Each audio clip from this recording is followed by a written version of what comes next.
Well, what's interesting is that a lot of people who follow my work on analyzing the conflict in Ukraine will say, Brian, you're 100% about what's going on in Ukraine, but you're 100% wrong about China.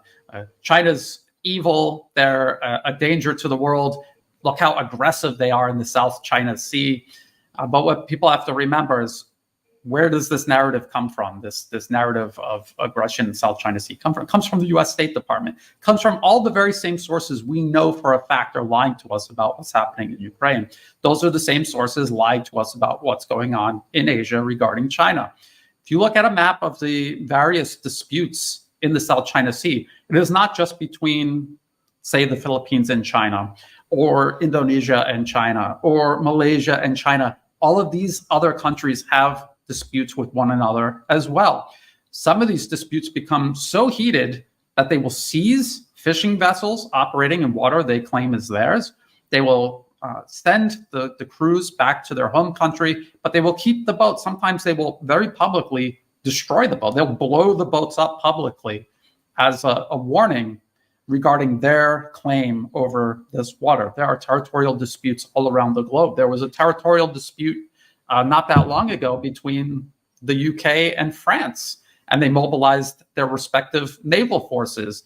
It never came close to actual confrontation. It's just to say that these are disputes that do happen. And even though they get quite heated, relations overall between all of these countries are actually quite good. What the United States has done is insert itself into these disputes, and it's trying to escalate them beyond these kind of very local, limited disputes. They're trying to create a regional or even global conflict.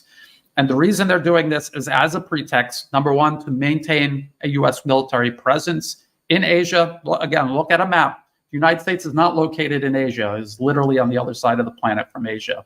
So they have created all of these crises to justify a huge military presence in Asia. Tens of thousands of troops in South Korea and Japan, a growing military presence now in the Philippines, again, based on the pretext of supporting the Philippines in this dispute with the South, over the South China Sea. Again, the shoal that they're fighting over is submerged. There's nothing of value there. And the Philippines is claiming a semi-sunken World War II ship. This is where the Philippine military is based, on a semi-sunken World War II ship. This is what they're fighting over. If you've ever been to the Philippines, its population is larger than Thailand, and yet its GDP is much smaller. And why is that? Because its economy is dysfunctional. It has suffered for, I would say, generations. It had been a colony of Spain, and then from the late 1800s to 1945, it was literally a colony of the United States. And they had fought a war of independence against the United States, which the U.S. utterly crushed using concentration camps, mass murder, torture. So this, just to give you the actual context of what is going on in Asia and how this is all shaped up over history. The United States, ever since the Philippines gained its independence in 1945, has always maintained a military presence there, has always attempted to reassert control over the Philippines using its so-called soft power. And it is using it as part of a admitted strategy to encircle and contain China. They do not want China to become a superpower. They do not want it to even have primacy in Asia. It's the largest, most powerful country in Asia, but the U.S. says, no, China doesn't get primacy over Asia. We do. The United States does. So this is the actual source of this conflict. And the conflict with Taiwan and the rest of China is very similar.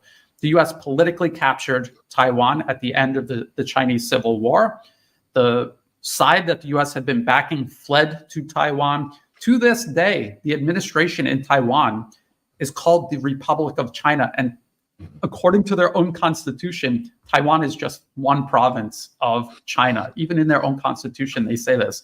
So think about all of the propaganda the U.S. has used to convince people that the Philippines is a poor victim of Chinese aggression.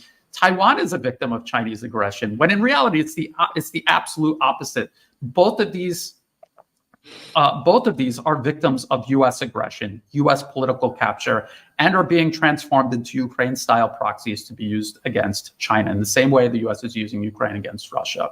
And it will have the very same outcome.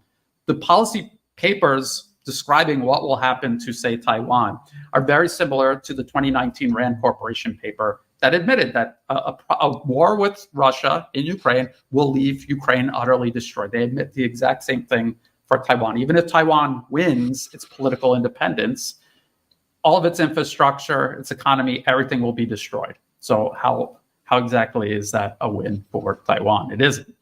But it will be a huge win for the U.S. because it'll be an opportunity to knock China down a peg. Now, what's even scarier still is the U.S. realizes it cannot win a military confrontation with China at this point off of China's coast. They know this, and you will even see this admitted in the Western media. So what their plan is, and this is a plan that they have been working on, again, for decades, is to cut Chinese shipping all around the world, to cripple the Chinese economy. Rather than win a war outright, they will cripple the economy by cutting Chinese shipping. Now, China knows this. This is why they've been working on the Belt and Road Initiative to kind of circumvent the sea lanes that are very vulnerable to the U.S. Navy. But the U.S. has been targeting this as well. I've been talking about this for years. Baluchistan in Western Pakistan. The U.S. backs armed militants cutting the Chinese-Pakistan economic corridor.